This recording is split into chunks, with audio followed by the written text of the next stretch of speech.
Hey everybody, it's Nathaniel Avila here reporting from San Antonio. And I'm here as always with Ruby in studio reporting from Dallas County, and Serenity also is here. And we are joined with Sammy Lalani. Seema Lalani. Sorry. Seema. Seema Lalani. I'm sorry. Yes. Um, Welcome back, everybody, to our next Wacky Talkies. We are, well and warm now, right, Nate? oh yeah, this is our first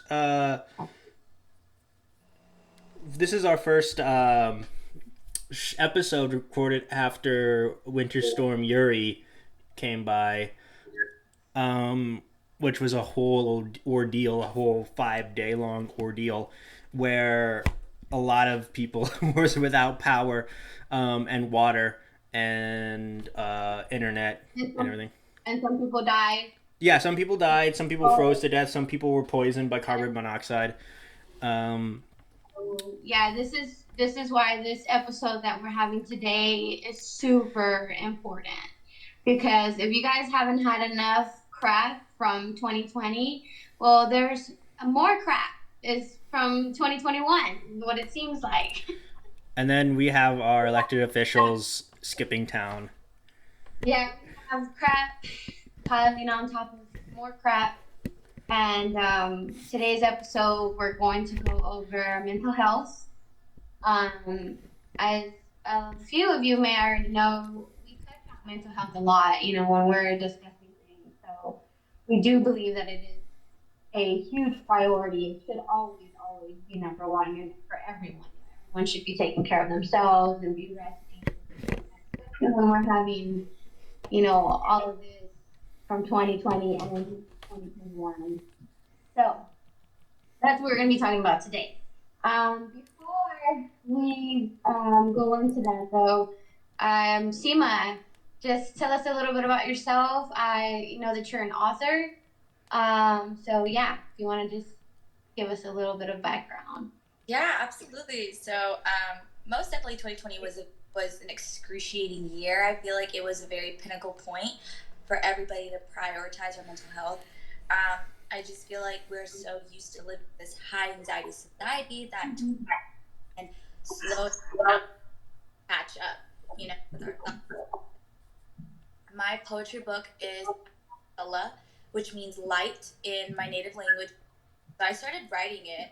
I actually started writing poetry very early, like around 2016, but I never really do it because it wasn't it wasn't a niche of mine. But I delved into it after my mom, like my way of coping. That was okay.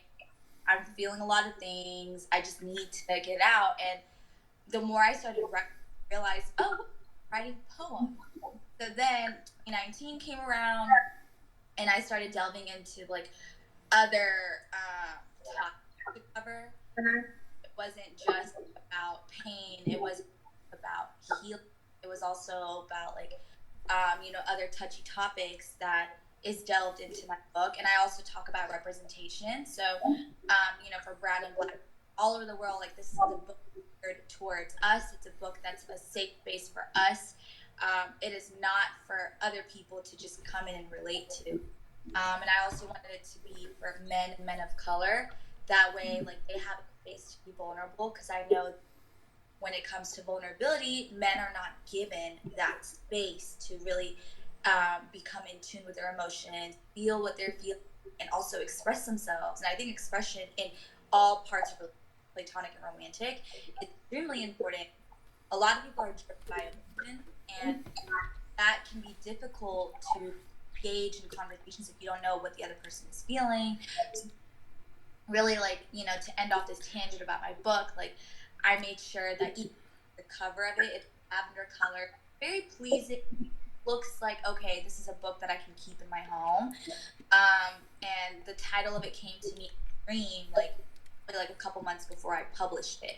And I wanted it to be very unique. I also wanted it to have like symbolism that, we're all light and we can all acknowledge in us. We're chaos, but we're also the calm. We're also the ocean tides. We're allowed to feel, and we're are allowed to be raw, and even if it's at times, like, it's not the end of the world. Like, you will get through it.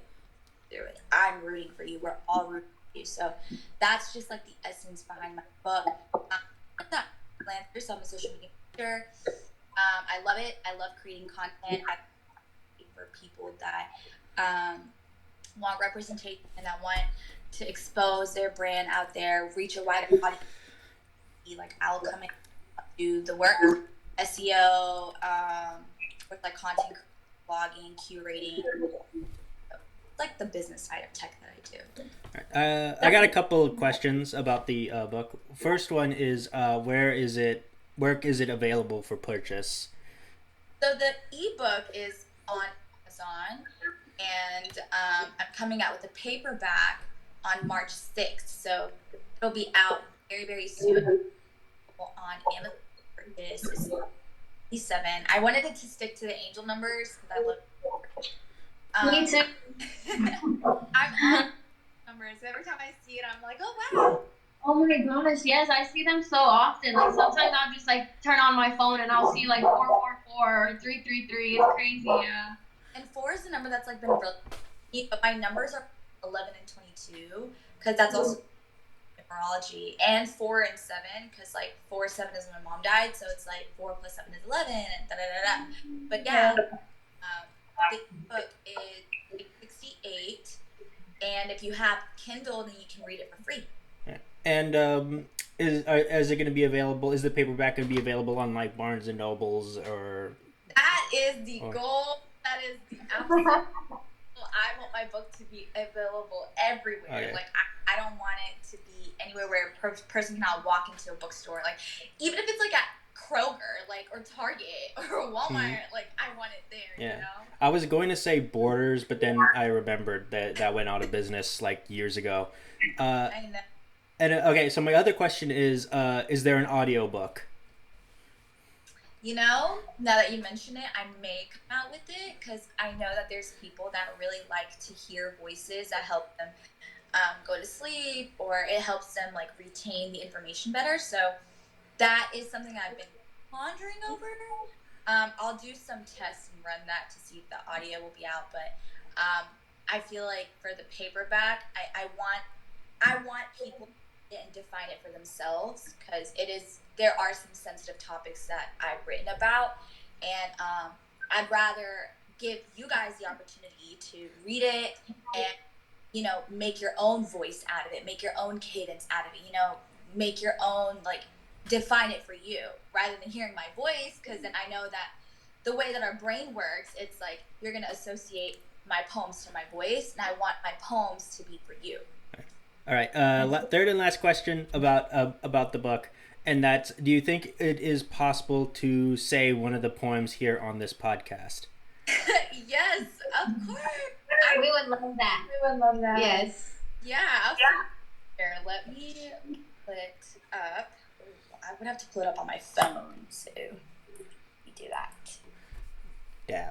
And while we wait, we're going to go ahead and manifest that your book come out in all the stores everywhere and be a #1 hit seller. We're rooting for you. Thank you. Yes, that is the goal. Oh, God bless you guys. Are so beautiful inside and out. Thank you. Do you think that? Do a lot of our inner work here, spiritual wise. Mm-hmm. So we are definitely about spirituality as a you know, especially tool for mental health therapy. So yes, we love that. It is the I'm all about mental health. Like, I'm all about like taking healing in your own hands, because, you know, I've been through conventional therapy and stuff, and not to say therapy doesn't work. I wholeheartedly believe in therapy, but I also feel like we should be able to choose our therapist.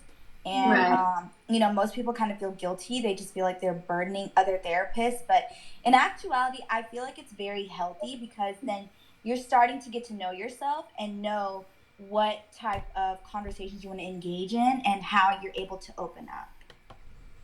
That's so true. There's so many, you know, different types of people that are here. You know, who's to say that there's only one type of therapy that's good for everyone, you know, so definitely true. I found the poem that I'm going to read. It's under the section called Survived. Because I have it in sections. Like, I don't have titles for my poems because, I don't know, I've never just been like that. But yeah, whenever you're ready, I'll go ahead and read it. Yeah, go ahead. All right, so resilience is measured by endurance, viewed as a remarkable trait. Having to build walls of protection to avoid drowning is misery. Running from what we crave the most, intimacy, a sense of belonging and not fighting to be seen. I guess all my life I used this as a survival technique. Nice. That's really good. Yeah. Serenity, you're not snapping. Oh, y'all are so sweet. Yeah. I can't wait to get it on Kindle. I think I have Kindle. If not, I'll definitely buy the paperback. Yeah. Well, y'all are sweet. Thank you so much for this support. You have no idea. You're welcome. You think the New York Times is going to be like New York Times bestseller? Yes, They should be. Mhm. We're going to manifest it. Yes. Okay. And while we're on the subject, Serenity did want to take some time to give out some mental health resources because, like we said, it's been crap upon crap. And a lot of people are out there, stuck without help. They can't go to their, therapy sessions like they used to. Or, maybe someone who's just really, really had it hard, these past months or years, I guess. And they really don't, know if there's anything out there for them. So we wanted to give some resources out. There's some websites where they're strictly online, these resources that we're going to give. So it's for everybody, hopefully those who can have an internet, do have internet access at home or, they can get to it some way, somehow. But All right, what do you got for us, Serenity? Okay, so Doctor on Demand provides medical mental health management. You can also talk to other providers such as urgent care doctors. And you can go to the website for that one is www.doctorondemand.com. Oh, before you continue, is BetterHelp on that list? We really listen like free stuff. Okay, good. Because I heard BetterHelp got into some controversy a couple years back. Yeah, when we were looking up the resources, we wanted it to be something that anybody, we didn't want anything where they have to pay, Uh-huh. have been hit really hard. And we want to make something available for them that they don't have to pay for. All right, continue. There's a website called 7 Cups, and it provides free, anonymous, trained, active listeners and online therapists and counselors. And you can find that website at www.7cups.com. There's another website called Sam's Club? No. They're like... They have everything in there. It's SAMHSA, but it's like it's abbreviated. It's an abbreviation. And it's free as well. And it's confidential 24/7, 365 days a year. Treatment referral and information service. You can call that, or the number is 1-800-662-HELP-4357. All of those resources, and so that everybody can have that. Sounds good. Seema, are you a big Janaeko fan? Oh my gosh, y'all, she's my favorite artist ever, all across the board. Our stories are so similar, and I remember when I was going through like dealing with like my mom's death, her music has helped me through so much. It has inspired so many of my poems, and her story and my story, it's like, so she lost her brother like when she was 24 and his cancer was in the head. I lost my mother when her cancer went to the head, and I was 24 when I lost her. So it's very, that I can kind of artist has somewhat of a similar story to mine. Emotional bond, emotional closeness, but then also it propelled some inner child work, which I did like all 2020. It was so difficult, but I did. Yeah, and poems about my.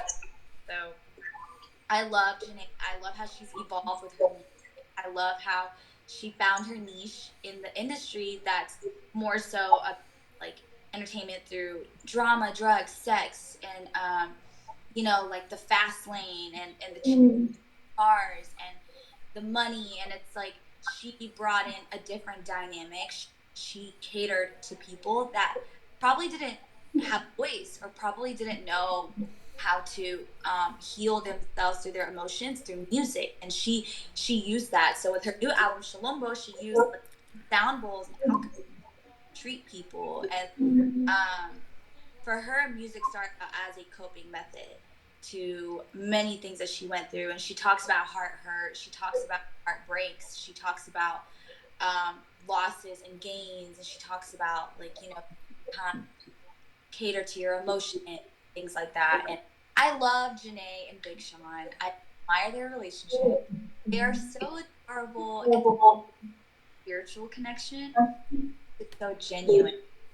I absolutely love Janae. I would love to meet her one day. Oh my gosh, I want her to buy my book.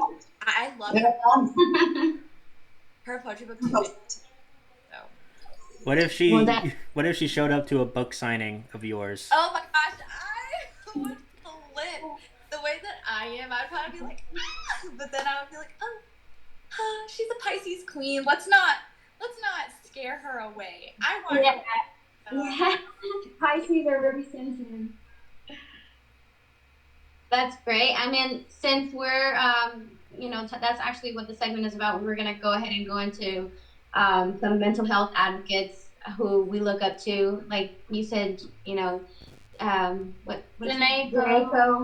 what's for you? Are there any other mental health advocates that you strongly support, or they've gotten you through, rough times?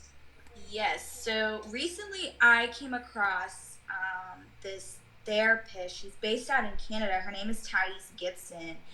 And she talked about attachment styles. And she wrote a book called Attachment Theory. And, while it's important to know like your friends and your family plus your romantic partner's love languages, attachment styles is what can change the trajectory of your dynamic in either a good or bad way. So attachment styles happen in your early childhood, and there's different styles. So there's the avoidance, there's the anxious, there's the fearful avoidant, the dismissive avoidant, the anxious preoccupied, the disorganized. There's people that have a combination, and 9 out of 10 times the way that we respond is it can be stemmed from our traumas, and we may not know it. Knowing how I am when it comes to a relationship dynamic, I can get very fearful when I know that I'm going to have to be vulnerable. So in doing so, like, I needed to figure out where this fear is coming from. So I did a lot of research, and Thais has proven to help a lot of celebrities and influencers. And then they were influencers right then. He was a youth for 10 years. And since he's been talking heavily about mental health, even his own stories. And like through his music, he has opened up about like his own journey of finding himself. Overall, I've been seeing like celebrities like Kalani, Liza, they're very vocal on social media about mental health representation for women of color, Black women, and just giving a voice where there is no voice. And I really admire that. I genuinely feel like as more and more artists come out and they're changing, put out music, they're write about, they're changing things that they sing and rap about, I think that makes a really big difference, and it gives us as audience and listeners a sense of reassurance that our voices are being heard. With us millennials and Gen Z, we live in a generation where we want to feel things, we want to touch, we want to sense, we want to see it, we want the entire experience. And now a lot of these artists that are close to our age are actually giving that to us, and they're easily accessible. Like, you know, people on Clubhouse, you have access to them. You go on Twitter, you go on Instagram, and they know that, okay, this is where a lot of our audience lies, but this is what they're talking about. Let's start to put out music geared towards that. Even Childish Gambino, that's another one. Big Sean, I know that him and Janae have done songs together. Obviously, they're a couple. Like, she wouldn't be with a man who's not on her wavelength. I just refuse. But yeah, and her as well. I love her. But yeah, those are just like a few of my favorites. Brent Fayaz, another one. I love Brent Fayaz. I love Brent Fayaz, yeah. Adore him. Yeah, me too. And even The Weeknd, like, I know people are just like, oh, The Weeknd, da da da da da. Like, no, like, you need to listen to Trilogy, and then After Hours, like, you need to listen to all the discography. Trilogy, Kissland, After Hours, like, Beauty Behind the Madness. Like, you need to listen to the whole, like, set of album mixtapes and see how he's evolved as well. And then even Zayn Malik, oh my God, adore him. Yeah, like, they are definitely go-tos.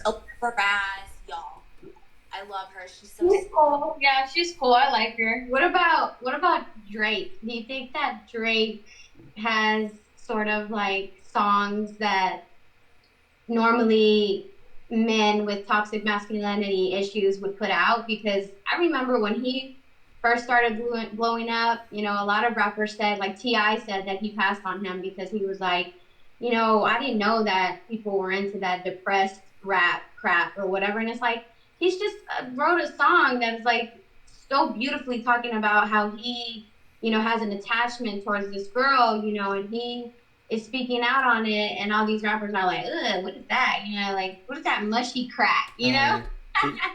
So do you feel like he falls under that category? Absolutely. I definitely think that, like, me personally, I've been a Drake fan for so many years. I actually went to his concert as well. Like,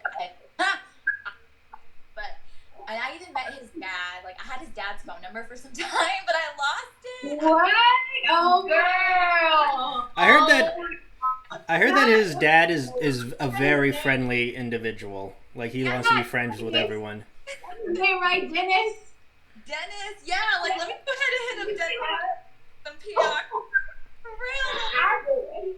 It makes me laugh because I follow him on Instagram, and some of the things he be posting, I'm like, this man. No, I do. I truly, wholeheartedly believe that, like, Drake was for sure attacked, especially when he put out his album Take Care. He did not receive, like, great feedback from, like, his fellow colleagues and stuff. And that's another thing, like, that's the reason why, like, the poems that I wrote in my book is, like, for a lot of men to just sit down and be like, okay, wow, like, I'm allowed to feel, I'm allowed to be vulnerable. And so we definitely need more of that. Yes.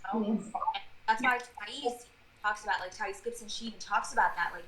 Like majority of men, they have an attachment style that's dismissive because they tend to just not want to be vulnerable because vulnerability, they associate those two things and think, like, I'm not going to be accepted, my needs are met. And so, like, when a celebrity and somebody that has a lot of influence over in an industry that's rapidly growing, and somebody that's been in the industry for come out with that type of music, like, I'm sure it was very challenging for him, but I'm really happy that he stuck it through and he continues to stick it, because you see, like, even with his song God's Plan, like, you can see a different glow to him. Like, he definitely, like, I feel like did the same thing. Like, he used music as a healing mechanism. Most people, when they think of healing, associate to conventional therapy. Like, healing is what you make. Not to say you have to go out and abuse substances, but if you don't feel comfortable sitting down and talking to a stranger about what it is that's causing these thoughts, causing these issues, that's uprising these emotions, that's your trauma responses, it's okay to listen to music that can help you. It's okay to listen to music that can help you release and journal and meditate and read, realize your thoughts. I truly believe that our subconscious has every level of power, but you start to, like, reinforce certain affirmations and thoughts and have a different way of thinking, it really does a lot of change. Like, every aspect starts to glow differently, more confident. loving, and you're not a product of the environment. I try to tell people all the time, like, just because you grew up in a chaotic environment, you are not chaos. You don't have to be chaos. Yeah. But like, as human beings, we can be all in a healthy way, and we don't always have to be perfect. Like, understand there's your person is out there that's really for you. Person is always going to be out there seeking your energy, and so what we put out has a lot of power. Thoughts move faster than seconds. Like, let's say you're thinking of coffee, and you're just like, oh my gosh, like, I only 30 minutes, so I gotta go to work, and work is about 25 minutes away. But then boom, you get to work and they're giving out free Starbucks coffee. Like, it's that type of stuff that can happen. Or like, you're having a bad day and a friend the coincidences. Yeah, the coincidences. So I don't know if you've heard of it, the Celestine Prophecy. Yes. That book opened like so many doors in my mind, and that's another book that talks about attachment. How you grew up, and what stuck with you as a child, and how you're supposed to find out what your attachment is so that you can grow as an adult, and be a better person all around, because whatever you put out into the universe is what you're gonna get, basically. So yeah. Awesome. Chanel's story, like, I watched her documentary, I read up on her story, and like, not many people know about her story. We know as a Chanel bag. We know her as like a monumental woman in fashion. Her story, it's very relatable for a lot of people that have abandonment issues, and I think we can say that in our generation, there's a lot of us that have abandonment issues. There's a lot of us that have issues with like being vulnerable, and so her story is that when her mom died, and her dad like put her through this nun school, abandoned her. Like, she was 18. The school told her, "Hey, either become a nun, or we got to kick you out because you're 18 now." So she chose to leave, and came to Coco Chanel for a Broadway show to make money. She got attention from a lot of these rich men, and that man invested into her business because she always she learned to sew. He was in that little nun school, and from there she opened up selling hats, and every man that she got involved with, she was either the mistress, or she was the side chick, she was the main girl, like a filler, until the men left her for somebody else. Or like, one of her instances, she found out that the current boyfriend that she was with ended up getting married, and she didn't know. She found out in a newspaper article. Like, wait, who is this again? Coco Chanel. Her real name is Oh, okay. Yeah. Okay. Before she died, she was like, I have millions, I have all my riches, I have all my designs, but I never got married, I don't have kids. And that's what she's always wanted. And that stems from abandonment. Like, when you don't take care of your emotional needs and wants, you seemingly attract that as well. Because the thing that's going on in the back of your head is, I don't want this person to happen. And then when you want, the way that energy receives it as, let's give them things they don't want. I can see that, definitely. So I know you said that you worked on like your inner child. Did you mean that you like did shadow work? Yeah, I know that that's like the spiritual phase for it, right? Phrase, yeah, shadow work. Yeah. It's difficult. I mean, of course I'm still doing it, but I did start out in 2020, and it was things like asking myself certain questions, like, what makes me upset? Why am I upset? Why is it that this person said this to me, but I'm feeling this many emotions? And like, I was attracting men whose characteristics were like a parent in my life that I don't have a good relationship with. And I always wondered why that was, but then I realized, like, okay, it's because I have yet to really cater to that side of myself. And, like, I started to, there was memories that my child, like the inner child in me, was revealing to me. And like, found out that happens because when your brain is in survival mode, what it does is that it'll take those events, those traumatic events, and it'll kind of just like tuck it away to protect you, so that you can wake up, you can go on and only ready to connect parts of yourself that you have neglected consciously or subconsciously. So I started asking myself questions. Okay, favorite color, my favorite show, favorite thing to do at recess, my favorite snack, what did I do when I was in school, what was my child book, like asking, like, you know, when you talk to a child, you don't ask them the tough questions. Even if they like they get abused at home, are you gonna go up to a child and, who's abusing you? Or are you gonna go to a child and be like, hey, like, let's go color a book. Let's go. No. So that's how our inner child is innocent. And so innocence is never taken away, it's tainted. And that's something that I have in my book, geared towards inner child. So learning to validate yourself. I am safe, I'm secure, I'm innocent, I deserve that, I am loved, I'm okay. I can look in the mirror and it's okay.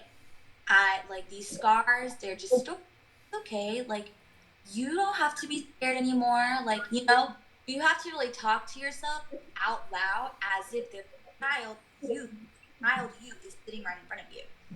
And then doing things like watching cartoons, coloring a book, you know, playing with Barbie dolls. If you want to do that, I colored books and I was watching, you know, That's So Raven, or I was watching like Hey Arnold. I was watching Barbie shows that I used to watch, or Hey Barney, even though like is he a whole predator out here? But we're not gonna get into that. So like, and like whatever, you know. Have you watched Raven's House? I tried to get into it, but That's So Raven will always like have art, because that's what I grew up on. I love That's So Raven. Hannah Montana, Lizzie McGuire, like Vicky and Minnie, like, oh my gosh, I love the black and white cartoons. They like, when I started to do that, more and more memories started to come to me, and the question that I would ask myself is, okay, so since this happened, how do you feel? How did you feel in that moment? What did you do? Take care of yourself. And like, of course, like, emotions are bound to happen. And that's when I'm all about journaling. And there's like healthy ways to journal. I actually posted that on my story today, but I believe like when you journal, you want to release and reinforce. So thoughts weighing heavy on your subconscious, and then you want to speak affirmations into yourself. Then you want to talk about your passions, your dreams, and what you want out of life, like what you want to happen for you. I am all about writing things down. That's when your brain can kind of like grasp things, but also like self-esteem issues, like you talked about when you read that book. Like, I think that's a big part of trauma itself, is self-esteem, self-love, confidence, all across the board. Like, self-love isn't just looking in the mirror and being a beautiful person. Self-love is also boundaries. It's also speaking up for yourself. Also, like, allowing yourself to have standards. It's also put down. It's also walking away even though it's difficult. And it's also choosing who you want around, placing those types of boundaries and vocalizing those boundaries without being gaslighted. I think that's very big love and confidence and self-esteem.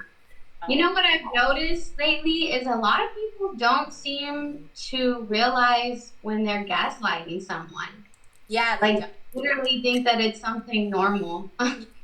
A lot of things have been normalized. Like, I see certain floating around on Twitter, like, if I open up to you one time and you respond with a cold shoulder, like, I'm never going to open up to you again. It's like, sometimes you really have to take a step back and understand human behavior, right? So as humans, we want our emotions to be catered to. We want our consent. If somebody that you care about, that you opened up to, you stepped up to the plate, vulnerable, and they didn't respond to you the way that you wanted them to respond to you, it's okay to tell them that. It's okay to be like, hey, I noticed the other day we had a conversation and I had opened up to you about something that has truly hurt me. I felt like I could trust you, but your response hurt me in a way. Mm-hmm. No, it wasn't on purpose, but I just wanted to tell you that because I know that at the end of the day, you and I, we things eye to eye, and I was wondering if we could talk about it, but also how have you been, and like you see how like you can still acknowledge that the person may have other things going on, and yeah, sure they didn't respond to you, they wanted them to, but it's okay to tell people that, and I think a lot of people that have strong potential fail at the hands of they should know, Mm-hmm. they don't know. I tell people all the time, it's like you should be able to communicate with someone, as an adult, at least, at an adult age, you should be able to, fully communicate with someone. If you don't feel comfortable communicating with that person like that, then, you really shouldn't be opening up to them, right? Like if they're not gonna be open to hearing what your side is or what your feelings are, and vice versa. So, but also, like, sometimes whenever you do open up to a person, like, sometimes they just don't know how to respond to, opening up. So, you kind of got to ask them to, like, hey, like, because I'm sure, like, maybe they have some suppressed trauma as well. And they just don't know how to, so I always think about that as well. Like, you're trigger other people as well, like, and you not know that. And so the way a person responds to trauma, there's like the things that I've noticed when I like actually talk to people, but also like I read natal charts. So when people come to me, like I get a lot of clients that tell me about their traumas and how they respond, and it's like they either shut down when I'm talking to them and what's going on in their life, and they're like, I didn't want to shut down, I didn't want to ignore them, but what they me because I started to remember something that I forgot ever happened to me, or they or respond with very cold behavior. And a lot of times, like again with human behavior, you really do take a step back and be like, this is not like they are not doing this to hurt. Why would they want to hurt? Why? Don't go out of your way to open up. I think if everyone responded to one another in a way where you're like thinking of their mental health as well as yours, like that's what I do. Like that's what I do too. I put myself in their situation. I'm like, well, I'm busy a lot too. Like I don't always get back to my text messages right away. I don't always, read through the whole thing, and then I'll think that I responded and I did it, and I'll go back and I'm like, oh crap, like I put myself in those situations. I put myself in their shoes, and I think about all the possibilities. And if I have a question, in regards to the way that they didn't write me back, then I will ask it in a way where it's still like me being empathetic towards their mental health or thinking about their mental health. I absolutely agree. So I feel like more people should do that. And definitely patient. I think Patience. being patient with one another can go a long way. Because, a lot of times, like, we're really good at it. We're very great at waking up and going on, nothing happened to us. Like, and, I admire that about our generation. But I also would like for us to be a little bit more vulnerable and understand to be vulnerable, as long as if you can find somebody, I think that's your safe space, especially if it's a partner. I think like find a romantic partner where you're willing to open up to, and even if it's hard at times to open up, like you are still willing and they respond to you as well by opening up or accepting what you have to say. I think that's a really, really big element in all, especially romantic relationships, because I truly don't think that romantic relationships thrive if there's no sense of vulnerability. In regards to romantic relationships, I read something the other day that kind of like hit me where, it made a lot of sense. But because, in romantic relationships, when a person is venting to the other person, a lot of times the other person feels like they need to fix it. And so that starts like, drama and, tension and pressure. They start feeling like a bunch of pressures. Right. It goes bad, right? So a lot of times what they said is that whenever someone drops something heavy like that on you, when you're in a romantic relationship, you should ask them, are you looking for space for you to vent, or are you looking for a solution? Like, are you asking me for a solution, or do you just need space to vent? And a lot of times, that'll help at the very beginning of a conversation that way. It's also good even outside of a romantic relationship. If you're going to drop something heavy on someone or you're trying to vent to someone, it's always like nice to ask them first and say, hey, do you have space, for something right now? Because I'd really like, Do you have to vent or space for something. my vent? My Yeah. ventilation system. So Because think about the other person, because again, like I said, I don't think there's not one person that deals with mental health. Like I feel like everybody in this world at one point or another has some sort of an issue, growing up. I feel like that's everybody. Yeah. So it's Serenity, very important. I know that you said you wanted to talk about Lil Peep. I'm kind of curious what you have to say about that. Yeah, that's my mental health advocate. What do you have to say about that? I'm only saying because you only have like 14 minutes left, Yeah. and I really want to know what you have to say. Well, I mean, Lil Peep has just always been one of those artists who like really kind of like a comfort artist, just because a lot of the stuff that he says in his songs I can relate to a lot, and just makes me feel not so alone, Because she feels like she can be depressed with him. That's what I feel like a lot of people relate to Lil Peep. Because a lot of songs are like that. Didn't he die from an accidental overdose? Mm-hmm. We don't talk about it though. R.I.P. Yeah. All right. So why? Because he deserves better. Mm-hmm. No, well, talk about like how the mental health that he dealt with and how. So he had like so much pressure on him from everyone. Like his friends were not actually his friends. They would kind of just use him for his money, and they would like literally take the clothes from his back and use his bed, and he would never say no to them just because he felt like like they were all equal, and he didn't want to like be above them. He just wanted everyone to be like all peace and love basically, but it's like they completely took advantage of him. His management took advantage of him as well, and he just had a lot of pressure on him from everyone. Mm-hmm.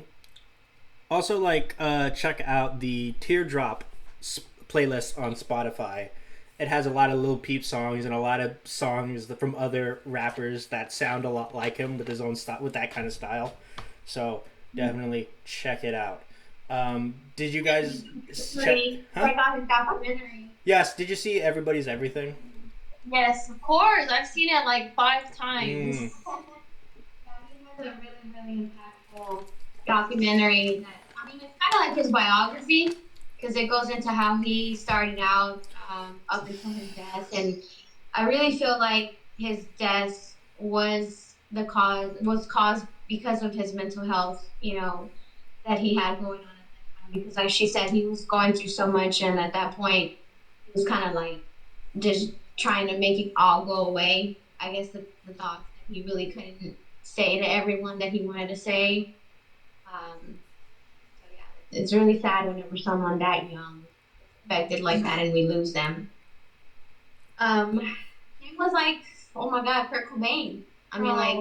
His birthday just passed, and I was telling my husband the other day, I was like, I feel so bad when we have like great artists like leave us so soon, because then we're like robbed of all that music, that awesome music that he could have put out. But Kurt Cobain just did not love the famous life at all. He shot himself in the face.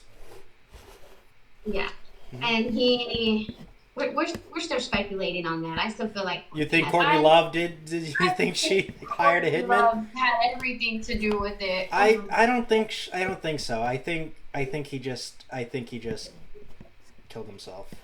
No. That's what I'm saying. Like, it could be that, and there's some things there that I kind of make me feel like I can't trust Courtney to some extent. But we also know like he was not mentally stable either. Yeah, and he wouldn't hide it. He would not hide that from anybody. He would tell people constantly how much he hated being in in the spotlight and how fucked up shit was and how the tabloids would just basically say whatever they wanted about him and his family and they were just supposed to be okay with it, with them just constantly lying about them. Yeah. So I can imagine how frustrating, that would be. Because that's one thing that I hate so much that gets me so aggravated is when someone is saying something that's not true about you, Like, it really aggravates. My mental health advocate is it Kid Cudi? Cannot leave this episode without mentioning. Is it Kid Cudi? My favorite, it's Kid Cudi. His full name is Scott Ramon Seguro Miscudi. So he's a Blaxican. So that's one of my favorite things about him too, is that he is like both cultures in one. Cause like to me, it's just like the best of both worlds. Like and the creativity and all of that, that he has within him. Like each one of his songs is like a psychedelic vibe, and like you can feel the frequencies, inside you, like because of the way he makes his music. And if you notice, like if you go back and you look at his discography, each of his albums, you can tell the mood that he was in when he was composing the songs to each of those albums. Because he'll have some albums where he sounds really depressed, where he talks about demons and stuff like that. And then he'll have another album that talks about recovery and loving yourself and things like that. He is amazing in so many ways. I mean, he's a rapper, a singer, a songwriter, a record producer, a record executive, an actor, an executive producer. This man has been busy for I think all of 2020, like that was his year. Like he's just been popping up everywhere, and I love it. He's amazing. So many kids have said that his music has like cured them, like actually saved them. And some celebrities as well, like for example, Timothy Chalamet. Kid Cudi inspires Timothy Chalamet a lot. That's just again woman. With the Chalamet.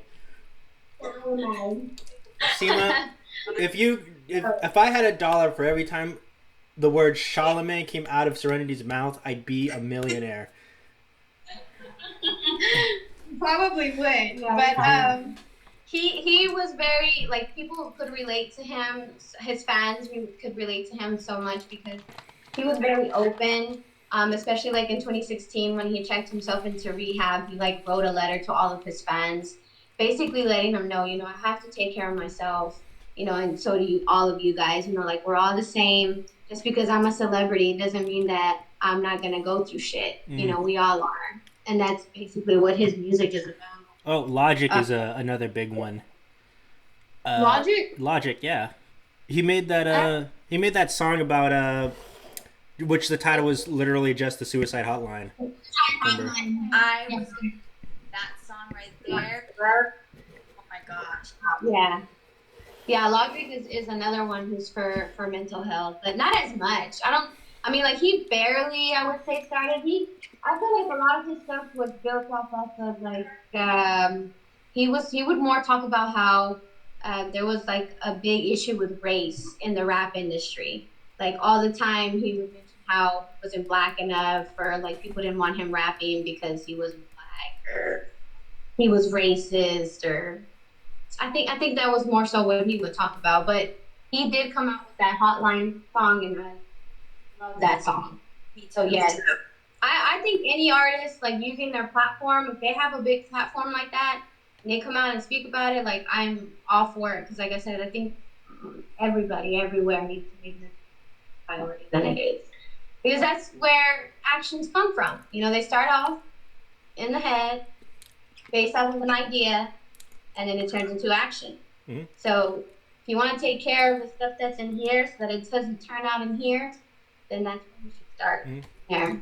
Also, check out the artist Spose, who's another white rapper. If you want to have fun with it, he has a lot of songs about that kind of stuff, but they're all pretty fun. They're pretty upbeat and enjoyable to listen to. All right, we'll listen to that. Mm-hmm. We'll put the link in there. We'll put the link of like all of the artists that we mentioned here, and where you can go and stream them. I'm sure most of them are on Spotify. Definitely Spotify. Yeah. So yeah, that was what we wanted to go over. Unless you guys want to mention any other mental health advocates. Not that I can think of. Okay.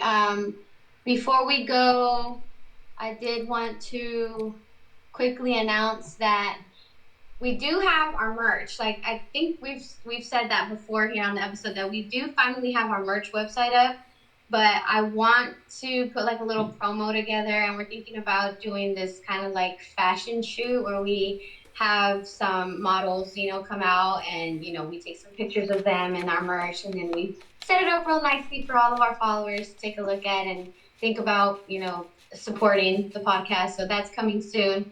Make sure that you follow us on Instagram at Wacky_Talkies, and also Seema. Yeah, I'm gonna follow Seema and all of her wonderful mental health recommendations and spirituality, as well as her book that, don't forget, is coming out on paperback on March the 6th. And she is at Seema, Seema Speaks, Speaks, on Instagram. And I just requested you. I'm gonna do it too. But I have been Ruby Rodriguez. I've been Nathaniel Avila. And that's Serenity.